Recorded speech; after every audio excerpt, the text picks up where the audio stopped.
Shalom, queridos, graça e paz. Essa semana eu quero comentar com vocês no Alimento Celular algo muito importante, que é parte do que foi ministrado ontem no culto. A ideia é o seguinte: como ser alguém maior no reino de Deus. Agora, quando eu falo maior, eu estou dizendo o seguinte: você precisa querer ser grande, fazer coisas grandes no reino de Deus e para o reino de Deus. Então, tomando por base o que nós lemos em Marcos capítulo 10, versículo 43 e 44, quando Jesus disse: olha, contudo, no reino dos céus, contudo, não é assim entre vós. Ao contrário, quem desejar tornar-se o mais importante deverá ser o servo.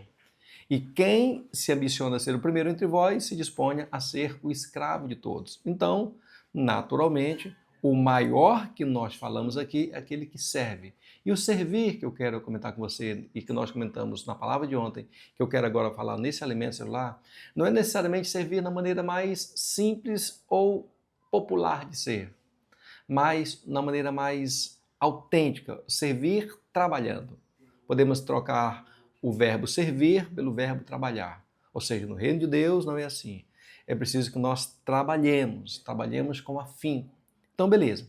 Aí eu mencionei lá várias funções que seriam funções que nós podemos executar de imediatos no reino de Deus. Tá certo? Então vamos lá. Para iniciar, vamos imaginar a nossa dinâmica de grupo. A primeira delas que eu quero sugerir a você é o seguinte: você pega caneta e papel, você menciona lá as várias funções que foram faladas na palavra, tá certo? Menciona, algumas delas estão aqui nesse alimento celular, você menciona elas, escreve, e a pessoa vai pegando aquele papel, vai sorteando aquele papel, pegando, sei lá, na palavra, na função que ele escolheu lá, tem a palavra luz. Servir como luz, né? Ser luz. Aí a pessoa vai dizer, olha, eu sou luz à medida que eu faço isso, à medida que eu faço aquilo, tá certo? Aplicação prática, tá certo? Ou pode ter a palavra afiador. Eu sou afiador à medida que eu faço alguma coisa, à medida que eu ajudo os meus amigos a entender a Bíblia. Estou afiando aquela pessoa. E assim, você pode seguir a sequência a depender da quantidade de pessoas que tenha na sua célula, ou você pode usar os elementos, as funções todas, inclusive repetindo. Alguém pode sortear mais de uma e de maneira espontânea falar o que ele entendeu, o que ele entende sobre aquela função no reino de Deus, tá bom? Essa dinâmica é uma dinâmica bem legal. Uma outra dinâmica é o seguinte, por exemplo, você forma um círculo, tá certo? E cada pessoa vai completando a frase dizendo o seguinte: olha, eu posso servir no reino de Deus sendo o que ele se identifica melhor, sendo lâmpada, sendo bom pastor, sendo afiador, sendo aquele que carrega o cântaro de água, sei lá.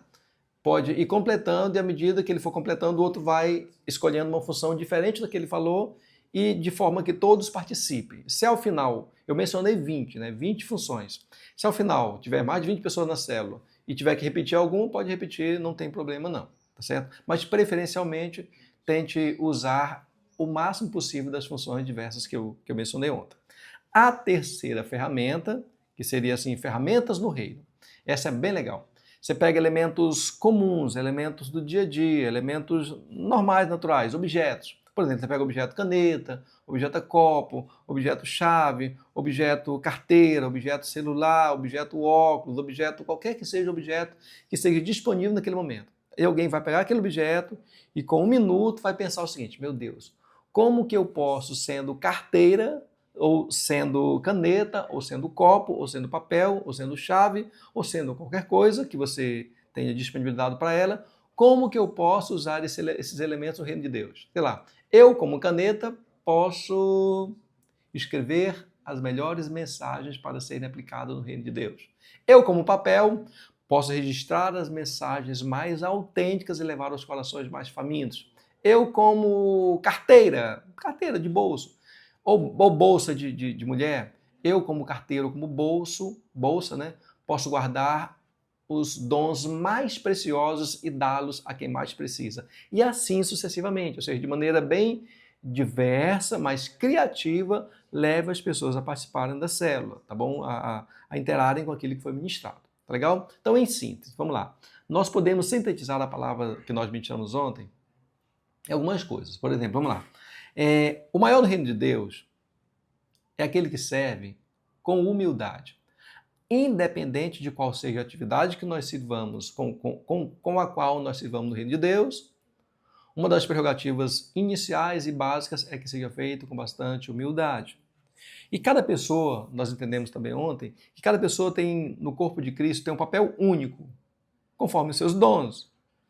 Aí você aproveita, se quiser, dá uma passada lá nos dons, que ontem nós comentamos por cima, né?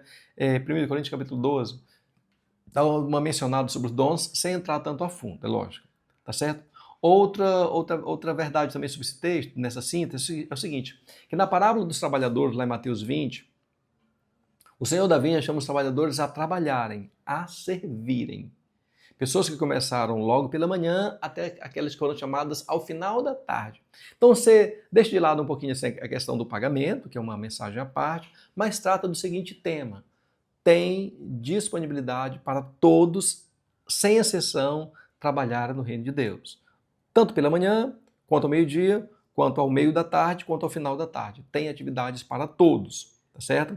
E a diligência, aí tem um contraponto, é a preguiça, né? Eu não faço. Engraçado que a preguiça vem sempre acompanhada de desculpas, né? Então, não deixa correr esse negócio solto, não.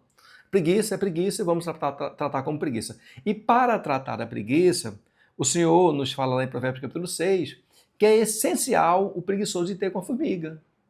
Lição simples, básica do dia a dia. Aí você pode olhar no jardim que você está ministrando, na sala que você está ministrando, no lugar que você estiver ministrando, você vai ver que as formigas, de alguma maneira, estão por lá, ou passaram por lá, ou estão naquele mesmo momento trabalhando, embora à noite.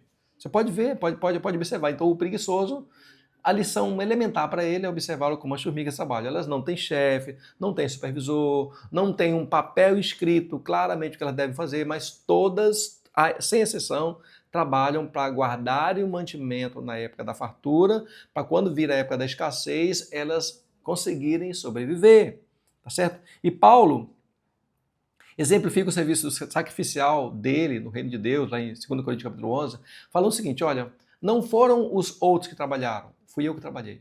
Aí você lembra lá do que eu falei, né? Açoites, prisões, naufrágios, perseguições, calúnias. Além de tudo isso, das dores corpóreas, viam também as dores no espírito. Ele fala o seguinte: qual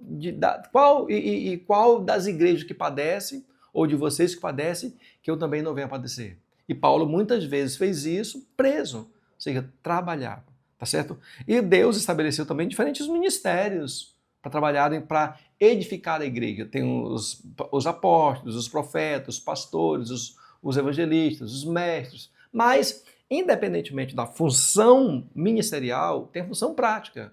Eles foram escolhidos para trabalhar, tá certo?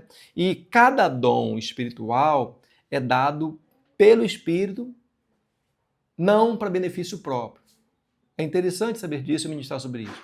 O dom é dado pelo Espírito para benefício do povo, benefício da igreja. Então, o dom não é para ser usado para se endeusar, não, mas para servir, para trabalhar. Se você tem um dom, então a oportunidade que você tem de prestar o serviço com maior qualidade, com maior eficácia, tá bom? Os afiadores de instrumento, por exemplo, que eu falei ontem, são as pessoas que preparam os outros para o serviço.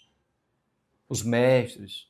Igrejas que não têm afiadores de instrumentos, elas realmente padecem muito porque vem a época da escassez, a época da guerra, e como os instrumentos não estão afiados, o exército perde a batalha. As armas não foram afiadas. Pense bem sobre esse assunto, tá certo?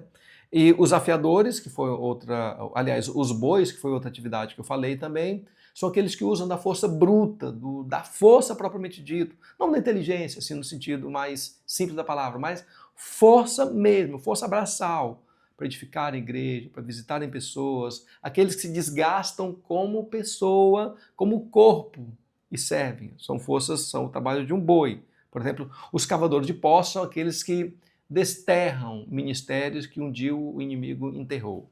Pessoas que tinham dons ministeriais tremendos, chamados maravilhosos, mas o inimigo veio e entulhou. Assim como Jacó, aliás, assim como Isaac e os seus servos desentulharam os poços que Abraão, seu pai, havia cavado, colocando-lhes os mesmos nomes, cabe a nós também, como cavadores de poços, desentulharmos os ministérios chamados que foram entulhados pelo diabo. Isso é um papel formidável. Os pastores de ovelhas, como eu mencionei ontem, baseado em João 10, são aqueles que cuidam. Não estou falando do pastor ministerial, assim no sentido da ordenação ministerial, mas o pastor prático, aquele líder que lidera e cuida com amor. Em contraponto, você tem Ezequiel 34, que fala dos maus pastores. Então, realmente, não é legal, tá certo? Porque o amor sacrificial com que um pastor pastoreia deve ser contagiante, tá bom? Os semeadores e os pescadores de homens, eles espalham o evangelho, alcançando os corações famintos, onde quer que eles estejam. Jesus falou, Mateus capítulo 13, né? E o semeador saiu a semear. Olha como é lindo. Eu fico assim entusiasmado com esse negócio. Os construtores de muros, os reparadores de brechas, eles restauram a comunidade promovendo unidade. Lembre do que foi feito lá em Israel por Neemias, quando ele saiu lá Era onde? Era onde é o Irã hoje, aquela região do Irã, tá certo? Na Pérsia. Saiu de lá e veio para restaurar os muros de Jerusalém. Um trabalho feito com muito suor, com afinco, mas que ao final o resultado foi maravilhoso, maravilhoso. Quantas pessoas você conhece que estão precisando terem seus muros, suas seguranças restauradas? É a hora de trabalhar, tá certo? Os vigias e mensageiros oram proclamando a verdade e despertando o povo para encontrar-se com Deus e principalmente alertando-lhes do perigo que existe, que é iminente, que está vindo. São vigias, são sentinelas, são atividades. Cada função, por exemplo, como os portadores de água, os tecelões, contribuem para que o reino de Deus seja feito com criatividade e com muita humildade. Cada uma dessas funções, ao todo são 20. Depois nós vamos gravar uma série falando especificamente sobre cada uma e com muito mais detalhes. Aguarde, é um projeto que a gente vai desenvolver aqui, se assim o Senhor nos permitir fazer.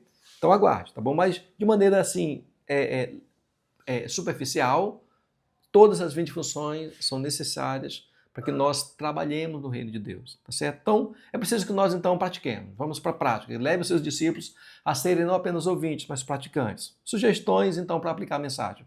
Ore para descobrir o seu dom. Você pode parar nesse momento, fazer com que cada um ore por si, ore pelos outros. Tira ali um tempo de oração.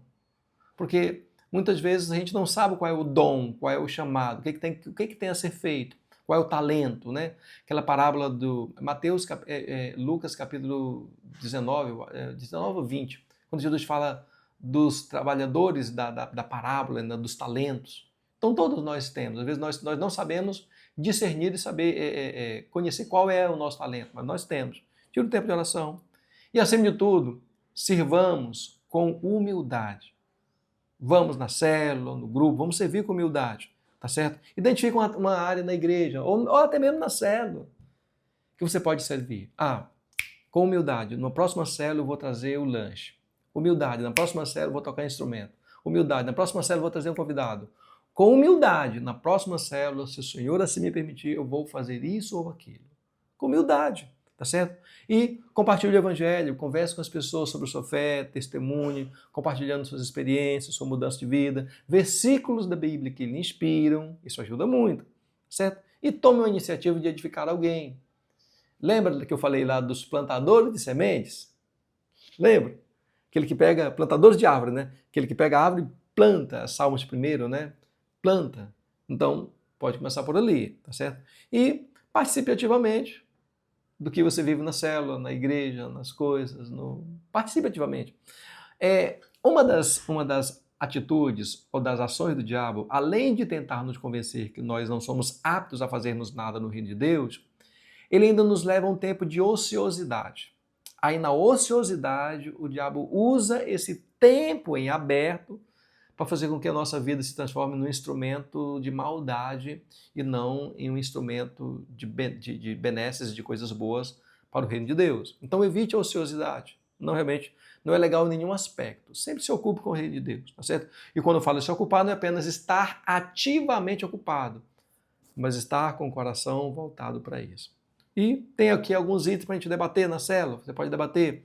Por exemplo, como podemos identificar e desenvolver nossos dons ministeriais para melhor servir no reino de Deus?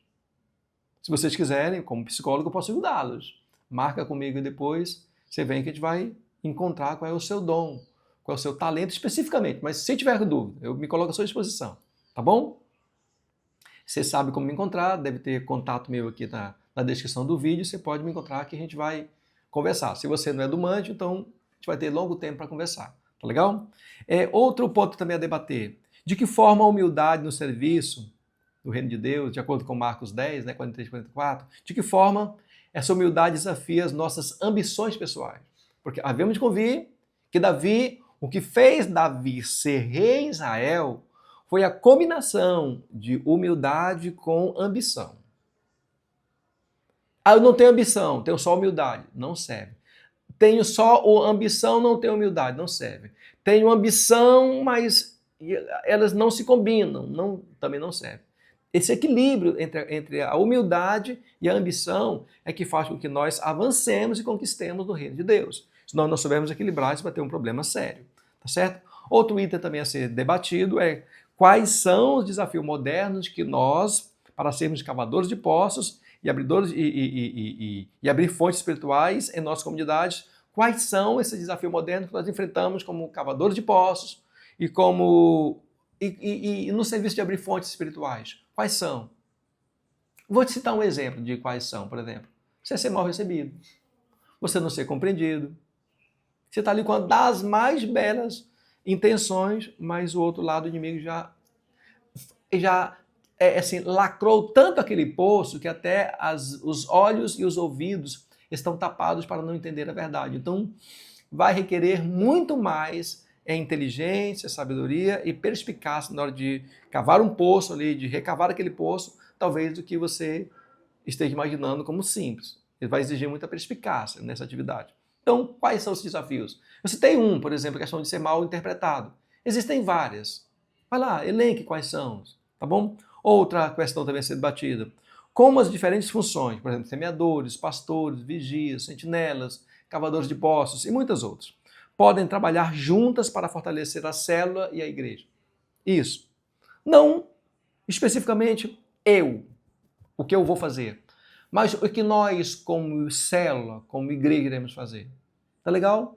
Eu desejo que você realmente assim, desfrute desse tempo de célula, que você aprenda e que você seja grandemente edificado. Eu não só desejo, como eu oro e eu peço que isso aconteça na sua vida. Shalom, que Deus te abençoe. Quer manter contato comigo? Aqui na descrição do vídeo tem o meu contato. Deus abençoe e até mais.